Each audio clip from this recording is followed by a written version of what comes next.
오늘 우리가 함께 보실 하나님의 말씀은 빌립보서 4장 14절에서 마지막 23절까지의 말씀입니다. 신약성경 323페이지 전으로 있습니다. 빌립보서 4장 14절에서 23절까지의 말씀을 저와 여러분이 번갈아 가며 교독하시겠습니다. 그러나 너희가 내 괴로움에 함께 참여하였으니 잘하였도다.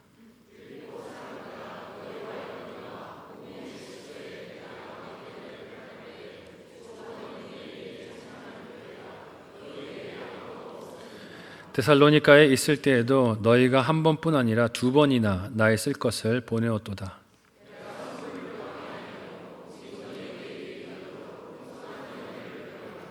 내게는 모든 것이 있고 또 풍부한지라 에바브로디도편에 너희가 준 것을 받음으로 내가 풍족하니 이는 받으실 만한 향기로운 제물이요 하나님을 기쁘시게 한 것이라.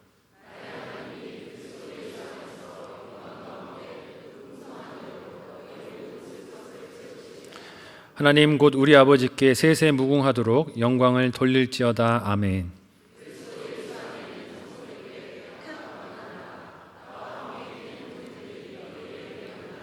모든 성도들이 너희에게 문안하되 특히 가이사의 집 사람들 중 몇이니라. 주 예수 그리스도의 은혜가 너희 심령에 있을지어다. 아멘. 함께 읽은 오늘 본문의 말씀으로 예수 안에 하나된 기쁨이란 제목으로 빌립보서 마지막 설교 함께 나누도록 하겠습니다. 오늘까지 총 14번에 걸쳐서 빌립보서 말씀을 함께 살펴왔습니다. 긴 여정 함께 하시느라 수고 많으셨습니다. 옆 사람에게 이렇게 인사하겠습니다. 수고 많으셨습니다. 저한테 하셔야 되는 거 아니에요? 듣느라 수고 많으셨고 저도 하느라고 애 많이 쓴 것 같습니다. 빌립보서 첫 설교에서 나눴듯이 올해 우리는 기쁨을 충만하게 하라라는 표어로 2026년도 신앙여정을 출발했습니다.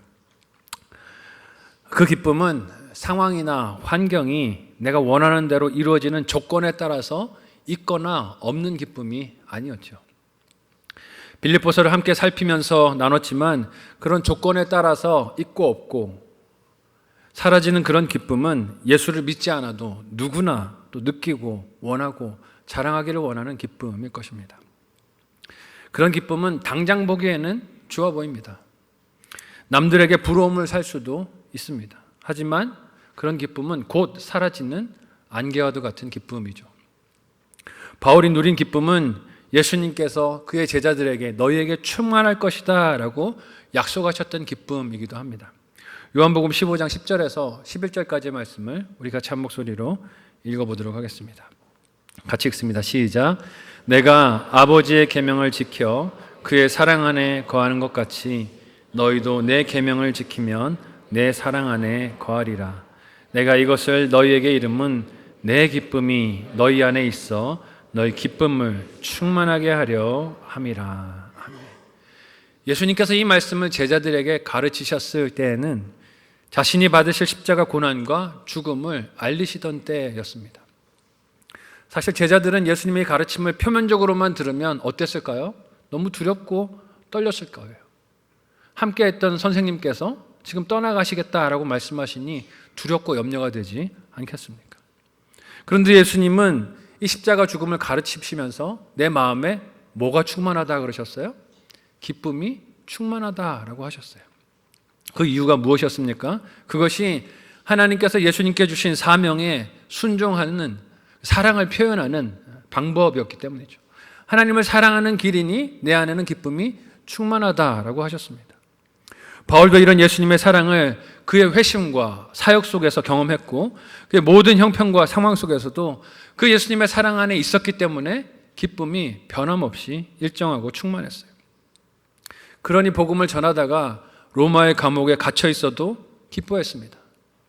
빌립보 교회에서 유오디아와 순두개가 갈등한다는, 서로 다투고 있다는 안타까운 소식이 들려왔어도 그의 기쁨을 잃어버리지 않았어요. 왜냐하면 그 모든 어렵고 힘든 일들 속에서도 결국에는 하나님의 구원 역사가 이루어질 것을 바울은 믿었기 때문입니다. 그리고 이제 바울은 자신의 그 기쁨을 빌립보 교인들을 향한 마지막 편지의 인사에서도 함께 알고 공유하기를 권면하며 나누고 있어요. 기쁨의 편지라고 알려진 빌립보서의 이 마지막 결말부를 우리가 함께 살피면서 성도가 예수 그리스도로 인하여서 누리는 기쁨이 어떻게 세상의 기쁨과 다른가 하는 것을 다시 한번 살펴보기를 원합니다. 그리고 어떻게 우리 가운데서 그 기쁨의 이유를 발견해서 공동체 안에서 함께 예수 안에서 누리고 나눌 수 있을지 생각해보고 적용하는 이 한 주가 되시기를 예수님의 이름으로 간절히 소원하고 축복합니다. 첫 번째로 우리가 생각해 볼 것은 예수 안에서 우리의 하나됨은 괴로움도 기쁨의 재료가 된다는 것입니다. 예수 안에서 하나된 교회 공동체를 이루는 것은 우리 안에 있는 괴로움까지도 결국에는 기쁨의 재료가 될 뿐입니다. 사람의 고정관념은 기쁘기 위해서 나를 힘들거나 괴롭게 하는 문제가 없어야 한다라고 여깁니다. 그래서 그 문제를 없애기 위해서 일평생 몸부림치지 않습니까? 질병이 그 원인이면 질병이 사라져야 기쁠 수 있다라고 생각합니다. 물질이 원인이면 그 물질이 내가 원하는 만큼 채워져야 나는 기쁠 수 있다라고 생각해요. 사람이 그 원인이면 나를 힘들게 하는 그 사람이 내 삶에서 없어지든가 아니면 내가 그 사람하고 결별해서 떠나가든가 그래야 결국에는 그 문제가 해결되고 나는 기쁠 수 있다라고 생각을 해요. 그래서 그 기뻐할 조건을 만족시키기 위해 애를 쓰며 노력하며 몸부림을 치며 분투하며 살아갑니다. 그렇게 애를 써서 괴로워하던 문제가 해결되면 드디어 기쁨이 찾아옵니까? 그렇지 않습니다. 그 문제가 해결된다고 기쁨이 찾아오지 않아요. 질병이 나오면 어느새 또 다른 질병이 찾아옵니다. 하나님, 이것만 좀 나으면 나는 행복하겠어요 했는데 그 질병이 나왔더니 나중에 다른 질병이 또 찾아오죠. 물질적인 필요에 대한 욕심이 채워지면 하나님, 제가 좀 기쁘겠습니다 했는데 막상 그 욕심이 채워지면 어떻습니까? 다른 욕심이 벌써 내 마음 안에 생겨 있어요. 충분치가 못한 것이죠. 못마땅한 사람이 내 눈앞에서 사라지면 내 기쁨이 충만할 것 같은데 여러분, 그 사람이 사라지면 무슨 일이 생깁니까? 더한 사람이 나타납니다. 그 사람만 없으면 나는 행복할 것 같다라고 생각했는데 그 사람이 없어지면 더한 사람이 나타나서 하나님께서 나를 양육하시는 것을 경험하게 만드세요. 괴로운 문제를 없애는 것이 나에게 기쁨을 주지 못한다는 것입니다. 바울은 어떠한 형편에서도 자족하는 법을 배웠다라고 말을 했어요.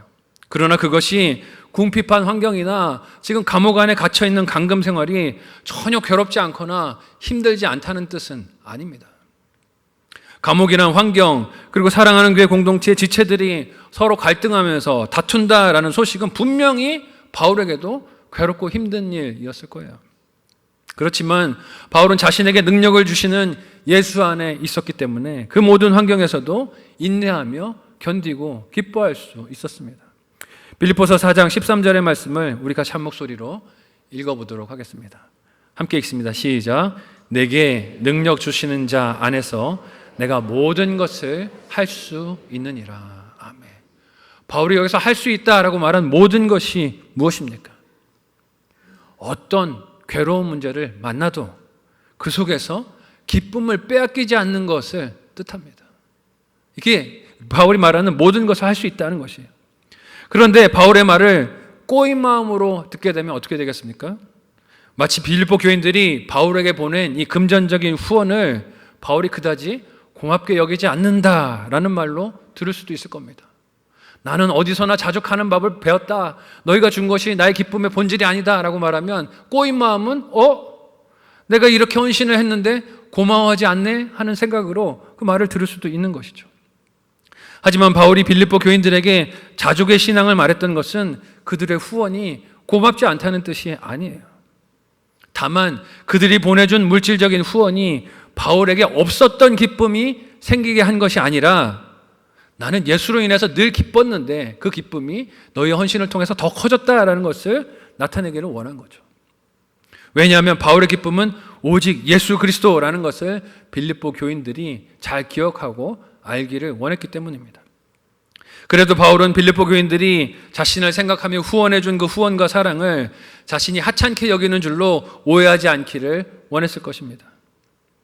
바울은 비천에 처할 줄도 알았고 배고픔과 궁핍에 처하는 일체의 비결을 배웠지만 빌립보의 지체들이 자신의 괴로움을 잊지 않고 마음을 다한 후원을 해준 것에 감격하고 감사하고 기뻐했어요.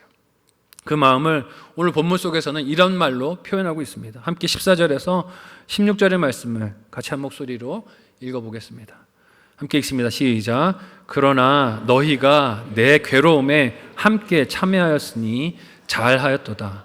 빌립보 사람들아, 너희도 알거니와 복음의 시초에 내가 마게도냐를 떠날 때 주고받는 내 일에 참여한 교회가 너희 외에 아무도 없었느니라. 데살로니가에 있었을 때에도 너희가 한 번뿐 아니라 두 번이나 나의 쓸 것을 보내었도다. 아멘. 바울은 빌립보 교인들이 자신에게 보냈던 모든 물질적인 후원들을 빠짐없이 언급하고 있습니다. 이번 후원에만 감사의 마음을 표현하는 것이 아니라 그 이전에도 바울의 필요를 공감하고 헌금했던 모든 일들을 다 기억하면서 지금 언급하고 있는 거예요. 뭘 표현하고 싶은 겁니까? 고마움, 감사한 마음을 표현하고 싶은 거예요. 그런데 이 일을 오늘 본문에서 어떤 말로 묘사하고 있습니까? 너희가 나의 어디에 참여했어요? 나의 괴로움에 참여하였다라고 표현하고 있습니다. 보통은 우리가 괴로움 속에 있는 사람이 주변에 보이면 어떻게 하는 경향이 있습니까?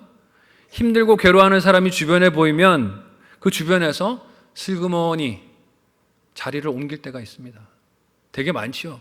힘들거나 괴로운 사람이 보이면 슬그머니 그 사람을 피해서 자리를 옮깁니다. 피합니다. 건강하거나 수입이 괜찮거나 그 사람에게서 얻을 이익이 있을 때는 가까이 하고 곁에서 대화를 하고 교제를 주고받다가 그 사람이 좀 힘들어지고 내가 도움을 제공해야 할 것 같고 그 사람이 나에게서 이익을 얻어내고 싶어 한다는 분위기가 느껴지면 어떻게 합니까? 피하죠. 연락을 끊죠. 슬그머니 그 자리를 피합니다. 그런데 예수 안에서 교회가 되어 바울과 한 몸을 이룬 빌립보 교인들은 감옥에 갇혀서 괴로움 중에 있었던 바울을 위해 후원금을 모으고 에바브로 디도편에 보냈습니다. 바울은 이런 그들의 헌신을 자신의 괴로움에 참여한 일이다라고 묘사하고 있어요. 그래서 기쁘다는 것이죠. 보통은 괴로우면 다 피해가고 떠나가는데 너희는 이 나의 괴로움에 동참해 주었어요. 그러니 너무 감사합니다 하는 것을 표현합니다.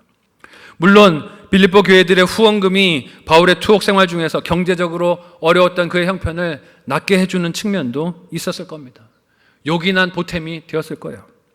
하지만 필요가 충족된 넉넉함보다 더욱 사도 바울이 기뻤던 것은 내가 괴로움으로 인해 홀로 싸우는 것 같았지만 빌립보 교인들이 헌금을 보내주니 무슨 마음이 드는 거예요? 아, 혼자가 아니구나. 혼자 떨어져 있는 게 아니구나. 사랑하는 지체와 연결되어 있구나 한 것을 경험한 것이 아니겠습니까? 바울이 홀로 그 싸움을 싸우는 것이 아니라 그를 위하여 기도하며 함께 걷는 지체들이 있음을 경험했던 거예요. 이렇게 예수 안에서 하나를 이루고 있는 교회는 괴로움까지도 기쁜 신앙의 재료가 되는 줄로 믿습니다. 괴로움까지도 서로 사랑을 확인할 수 있는 통로로 하나님이 사용해 주신다는 거예요.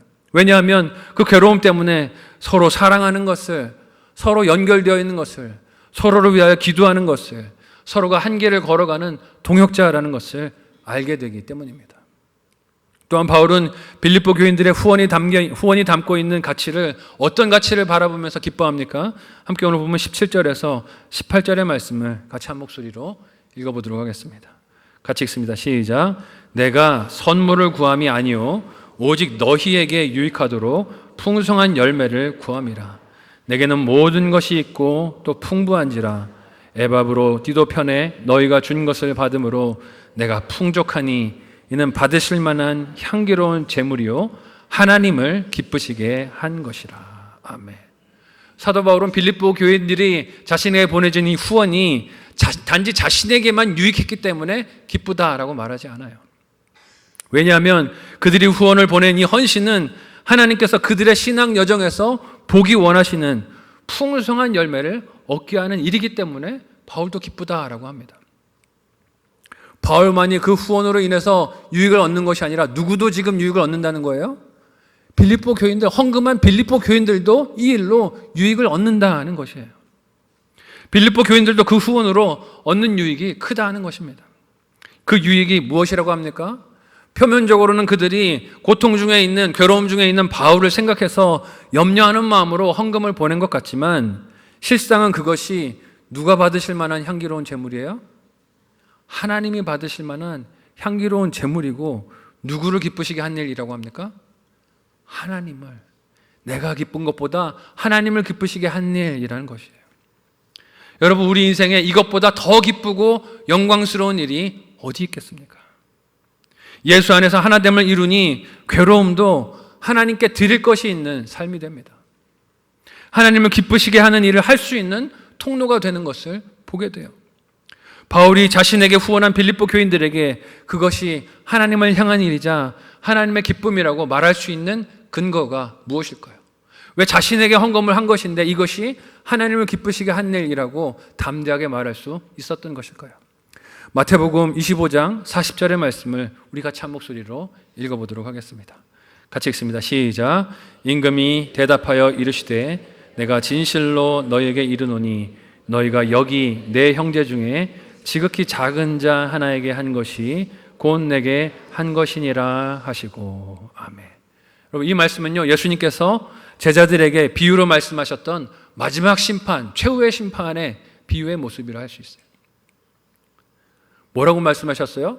이 땅에서 가난한 자들에게 도와주고 구제한 것이 왜 돌아오신 왕에게 한 일이 되었습니까? 궁금해하는 그 왕에게 왕이 한 말이 이 가난한 자에게 한 것이 곧 내게 한 것이다. 비유로 예수님 말씀하셨죠. 바울은 빌립보 교인들이 작은 자인 자신을 위해서 후원금을 보낸 이 사랑이 사람인 자신을 향하는 것이 아니라 하나님을 향한 사랑인 것을 보도록 도전합니다. 그러니 사랑하는 빌립보 교인들의 참된 유익을 생각하면 자신이 기쁘지 않을 수 없다는 거예요. 왜냐하면 그들이 한 이 일이 하나님을 기쁘시게 한 일이기 때문이죠. 사람이 하나님께 그리고 하나님을 위해 무엇을 드릴 수 있는 것처럼 기쁘고 영광된 일이 어디 있겠습니까? 죄인된 우리 인생이 거룩하신 하나님을 위해서 시간을 드릴 수 있고 재능을 드릴 수 있고 삶을 드릴 수 있고 물질을 드릴 수 있는 것은 가장 놀라운 기쁨이자 영광의 축복인 줄 믿습니다. 우리가 하나님을 위해서 시간을 드릴 수 있는 것, 헌신할 수 있는 것, 이런 기쁨으로 생각해야 해요. 당장의 내 필요를 채우지 못하는 것, 내가 소유할 수 있는 것을 포기하는 것에 대한 시선에만 우리가 거기에만 손에만 시선이 갈 때 우리는 이 기쁨과 영광을 너무 잘 잊어버립니다. 그래서 헌신하면서 자꾸 뭘 생각해요? 내가 드리는 시간이 얼만데, 내가 드린 헌금이 얼만데, 이런 걸 생각하면서 아까운 마음을 갖는 것이죠. 하지만 오늘 말씀에서 만나듯 예수 안에서 하나된 공동체 속에서 괴로움도 결국은 기쁨의 재료가 됨을 봅니다. 사랑을 주고받을 수 있는 우리 곁에 있는 소중한 기회들을 놓치지 않고 누리는 저와 여러분 모두가 되시기를 예수님의 이름으로 간절히 소원하고 축복합니다. 한번 생각하시고 적용해 보시면 좋겠어요. 첫 번째 묵상 적용 질문을 드립니다. 내 곁에 괴로움 중에 있는 지체는 없습니까? 내 곁에 괴로움 중에 있는 지체는 없습니까? 어떻게 그 괴로움을 기쁨으로 바꿀 수 있을까요? 기쁨의 재료로 바꿀 수 있을까요? 생각해 보시고 또 적용해 보시면 좋겠어요. 두 번째로 예수 안에서의 하나됨은 하나님이 채워주시는 기쁨의 통로가 됨을 오늘 말씀을 통해서 보게 됩니다.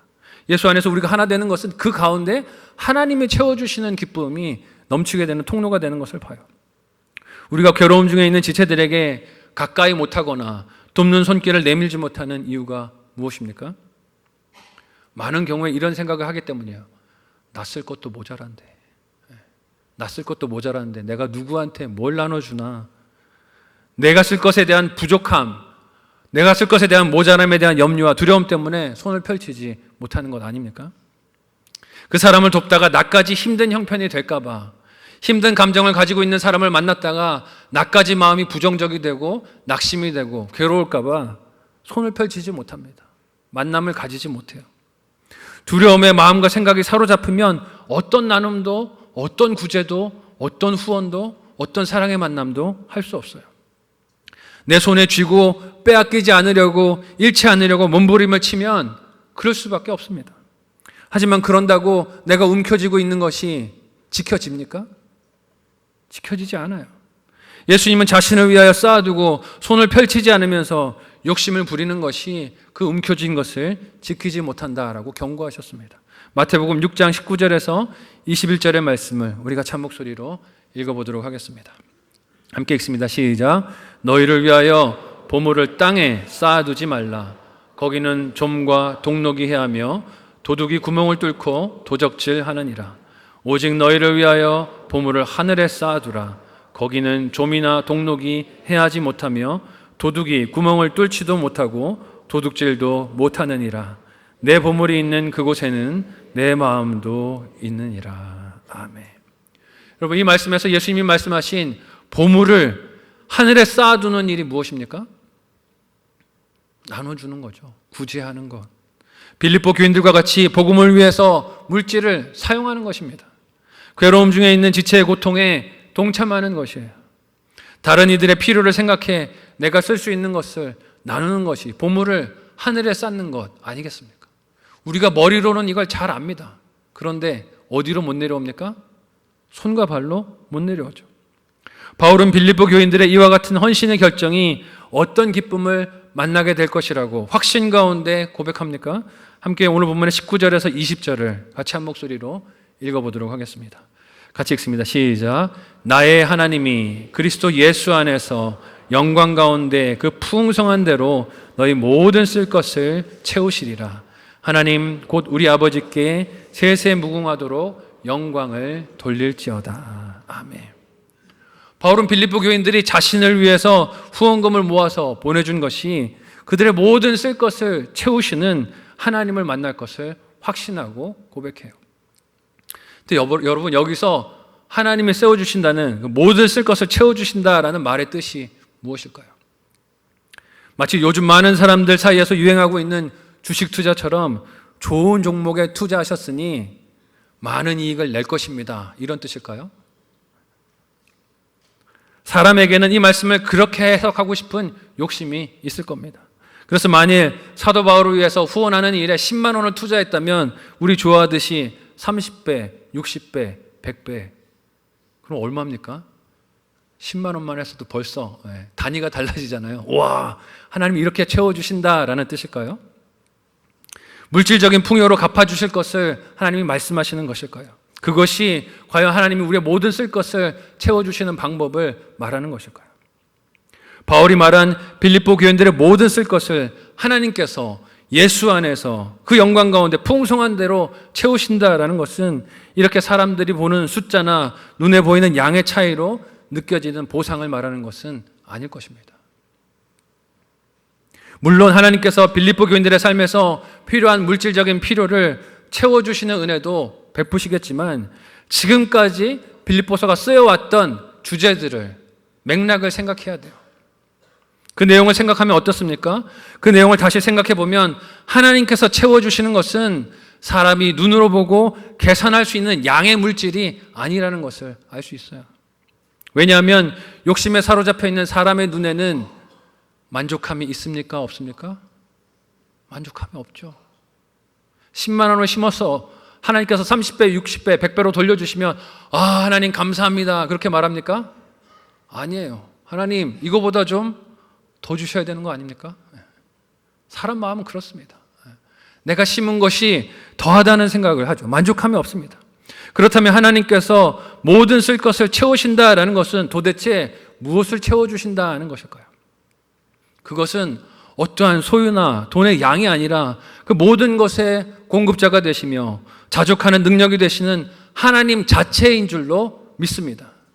하나님 자체로 그 마음을 채워주신다는 거예요. 왜냐하면 하나님이 그 마음에 계시지 않는다면 세상 그 어떤 것을 소유해도 만족이 있습니까? 없습니까? 만족이 없어요. 억만금을 가져도 하나님이 없으면 만족이 없기 때문입니다. 그래서 바울은 무엇보다 중요한 것이 하나님께서 그 사람의 마음과 생각을 지켜주시는 것이라고 했어요. 함께 빌립보서 4장 4절에서 7절의 말씀을 우리 같이 한 목소리로 읽어보도록 하겠습니다. 같이 읽습니다. 시작. 주 안에서 항상 기뻐하라. 내가 다시 말하노니 기뻐하라. 너희 관용을 모든 사람에게 알게 하라. 주께서 가까우시니라. 아무것도 염려하지 말고 다만 모든 일에 기도와 간구로 너희 구할 것을 감사함으로 하나님께 아뢰라. 그리하면 모든 지각에 뛰어난 하나님의 평강이 그리스도 예수 안에서 너희 마음과 생각을 지키시리라. 아멘. 여러분, 하나님의 평강이 지켜주시는 게 뭡니까? 너희 마음과 생각이에요. 생각. 너희 마음과 생각. 하나님께서 우리 마음과 생각을 지켜주시는 은혜를 우리가 언제 경험할 수 있습니까? 한번 따라해 보시겠어요? 내 손을 펼 때. 내 손을 펼 때. 그때 하나님이 지켜주시는 마음의 평강, 하나님이 지켜주시는 생각, 마음을 경험할 수가 있어요. 이 은혜는 평생 손을 움켜쥔 사람은 알지 못합니다.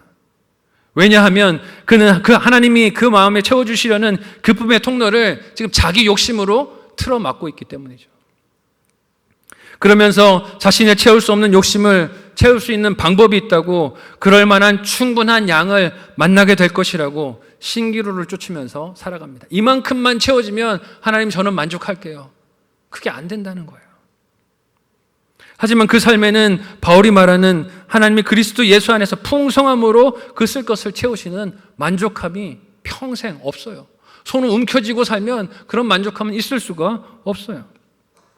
바울은 빌립보 교인들이 자신의 괴로움에 후원금을 보내 사랑을 나타낸 것이 이처럼 하나님께서 그들 마음을 기쁨과 만족함으로 채우시고 좋은 열매를 맺으실 것을 확신했습니다. 그래서 그 은혜를 주신 하나님께 영광을 영원토록 돌리며 찬양으로 그 확신을 빌립보 교인들에게 표현한 거예요. 이렇게 예수 안에서 성도의 하나됨, 괴로움 중에 있는 지체를 돌아보며 섬기는 그 사랑은 하나님이 그의 심령을 채우시는 기쁨의 통로가 되는 것을 봅니다. 바울은 이 기쁨을 자신이 먼저 모든 환경에서 누렸어요. 또 그 기쁨을 빌립보 교인들에게 전하며 가르쳤습니다. 그리고 그 가르침이 오늘 우리를 향하신 하나님의 말씀이 되어서 우리에게도 이르렀어요. 이유가 무엇일까요? 이 기쁨이 우리 교회를 통해서 다른 영혼들, 다음 세대에게로 이어져 가야 하기 때문인 줄로 믿습니다. 이 기쁨을 흘려보내라고 이 말씀을 우리로 듣게 해주셨어요. 이렇게 예수 안의 기쁨을 전심으로 전한 바울은 이제 자신의 편지의 마지막을 축복의 인사로 마무리합니다.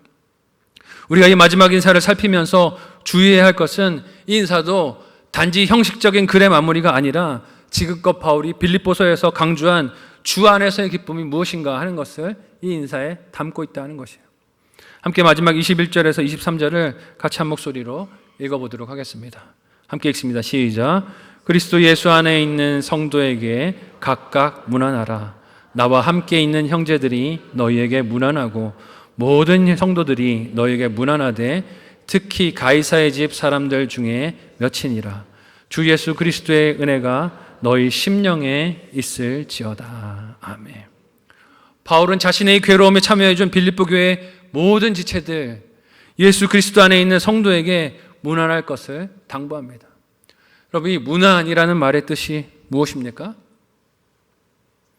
잘 지내는지 물어보라는 뜻이에요. 옆 사람에게 이렇게 한번 물어보겠습니다. 잘 지내고 계십니까? 여러분, 잘 지내고 계십니까? 그냥 예배 자리에서 턱 앉아 있으면 잘 지내겠거니 하고 지나가는 건 아닙니까? 좀 서로에게 물어보세요. 잘 지내고 계시는지.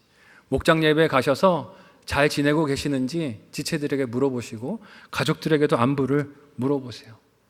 영적으로 잘 지내고 있는지, 하나님과 교제에 문제는 없는지 좀 서로에게 관심을 가지고 물어보는 겁니다. 그가 잘 지내고 있는지 여부를 관심을 가지고 물으며 평안을 구하는 축복이 문안한다라는 말의 뜻이에요. 바울은 빌립보 교인들에게 물질적인 후원을 받고 고마워요 하고 거기서 끝나지 않습니다. 후원을 받아서 너무 감사한데 물어보는 거예요. 여러분은 잘 지내고 계세요? 여러분은 하나님의 평안을 누리고 계십니까? 여러분은 나의 기쁨을 누리고 알고 나누고 계십니까? 물어보고 있는 거예요.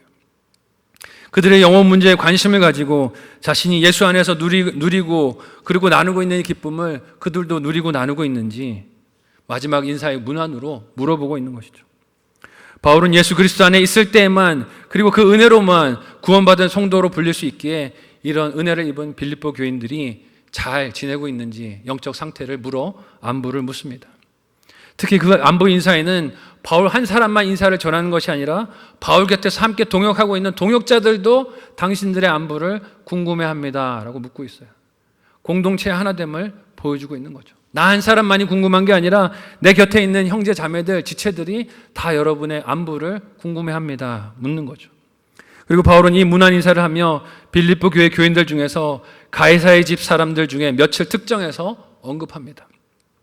그들은 로마 황제 가문에서 일을 했던 일꾼들이나 품꾼들, 종들로 여겨지는데 바울이 그들에 대해서 지금 특별히 언급하고 있는 것은 예수 안에 있는 이 기쁨이 교회 안에서 다를 수 있는 출신이나 배경이 문제가 없다는 것을 보여주는 거예요. 전혀 차별이 있을 수 없다는 것이죠. 예수 안에서의 하나됨은 하나님께서 기쁨을 넘치게 부으시는 은혜에도 차별이 없기 때문입니다. 바울의 이 문안과 축복은 갈등으로 대립하고 있었던 빌립보 교회 안에 유오디아와 순두계, 그리고 각각의 리더들을 따르면서 분란에 동참했던 빌립보 교인들에게 찔림이 됐을 겁니다. 우리가 무슨 짓을 한 건가? 우리가 갈등하고 분쟁한 것이 도대체 무슨 일이었는가 하는 것을 깨닫고 마음의 찔림이 되었을 거예요. 그리고 바울은 마지막으로 주 예수 그리스도의 은혜가 빌립보 교인들의 심령에 있기를 축복합니다. 어디에 있으라고요? 심령에 있기를 축복해요. 왜 심령에 있기를 축복했을까요? 그의 심령, 즉 영혼에 의해 모든 생각과 소원과 행동이 이루어지기 때문이 아니겠습니까? 예수님의 은혜가 그 심령 가운데 있어야 삶도 변화가 되고 손을 펼치는 적용도 되고 사랑의 나눔도 되기 때문이에요. 무엇보다 예수님의 은혜가 간절하게 필요한 것이 사람의 심령이 아니겠습니까? 이렇게 예수 안에서 하나됨은 하나님께서 풍성하게 가장 필요한 은혜를 가장 필요한 것에 채우시는 통로가 되기에 기쁨이 되는 줄로 믿습니다. 이 기쁨을 우리가 믿고 또 누리고 나누는 신앙 여정 되시기를 예수님의 이름으로 간절히 소원하고 축복합니다. 한번 생각하시고 적용해 보시면 좋겠어요. 마지막 묵상 적용 질문을 드립니다. 손을 펼쳐 지체의 필요를 도우며 경험했던 기쁨이 있습니까? 혹시 그런 기쁨이 있다면 무엇이었는지 한번 자녀들과도 목장 식구들과도 나눠보시면 좋겠어요. 두 번째로 안부를 물어야 할 지체는 누구입니까? 안부를 물어야 할 지체는 누구입니까? 어떻게 연락하고 만나볼 수 있을까요? 생각해 보시고 한번 이번 주간에도 적용을 해보시면 좋겠어요. 말씀을 정리하겠습니다. 바울은 4장에 걸친 빌립보서를 기록하며 예수 안에 있는 이 기쁨이 세상의 기쁨과 어떻게 다른 것인지를 자신의 삶이 담긴 가르침과 간증으로 증거했습니다. 왜냐하면 빌립보 교인들에게 그리고 모든 예수 안에 있는 성도들에게 그가 누리면서 나누었던 동일한 기쁨이 있기를 소망하고 원했기 때문이에요. 그 기쁨의 이유는 예수 그리스도이며 그 안에서 하나된 교회 공동체 안에 하나님께서 경험하도록 은혜를 베푸신 선물과도 같은 것임을 말씀을 통하여 보았습니다. 바울은 오늘 본문에서 그 기쁨이 괴로움까지도 기쁨이 되게 하시는 하나님의 놀라운 능력인 것을 고백했어요. 또한 손을 펼쳐서 내 것을 나누어도 하나님께서 풍성하게 채우시는 것이 그 기쁨이라는 것을 증거했습니다. 여러분, 이 기쁨을 저와 여러분도 누리고 싶은 줄로 믿습니다. 이 기쁨을 누리고 싶지 않습니까? 종교개혁자 마틴 루터는 사람의 회심, 즉 회개에 3단계가 있다라고 말을 했습니다. 흥미로웠어요. 3단계를 이렇게 말합니다. 첫째는 머리가 회개하는 겁니다. 말씀을 듣고 내가 잘못했구나 깨닫고 뉘우치는 마음을 갖는 것, 그게 머리가 회개하는 거예요. 두 번째는 가슴이 회개하는 거예요. 애통하는 마음, 기도하다가 눈물을 쏟기도 하죠. 하나님 잘못했습니다. 눈물을 흐리는 게 가슴의 회개. 마지막 3번째가 뭘까요? 한번 따라해 보시겠어요? 지갑. 지갑이래요. 지갑. 좀 충격받았어요. 3번째가 뭐라고요? 지갑이 회개하는 거예요. 지갑이. 이게 무슨 뜻일까요? 실천의 자리까지 이르지 않는 회심은 진정한 것이 아니라는 뜻 아니겠습니까? 듣기에 따라 이 말이 우스울 수도 있겠지만 루터가 전곡을 콕 찌른 거예요. 회개한다 그러면서 너는 여전히 손을 움켜쥐고 있으면 그건 회개가 아니라는 것이죠. 이 시대에는 머리와 가슴만 회개하는 교회가 있는 것이 아닌가 하는 생각이 듭니다. 회개한다라고 말하는데 머리로만 그래서 내가 잘못했습니다. 입으로는 말하고 때로는 울기도 하지만 적용으로 회개하는 교회가 점점 줄어가고 있는 것은 아닌가 근심하는 마음을 갖게 돼요. 우리는 온전한 회심으로 하나님이 주시는 예수 안에 하나된 진정한 기쁨을 받고 누리고 나누는 신앙의 여정이 되시기를 예수님의 이름으로 간절히 소원하고 축복합니다. 아멘. 함께 오늘 말씀을 기억하며 기도하도록 하겠습니다. 오늘 말씀으로 빌립보서의 여정을 마쳤습니다.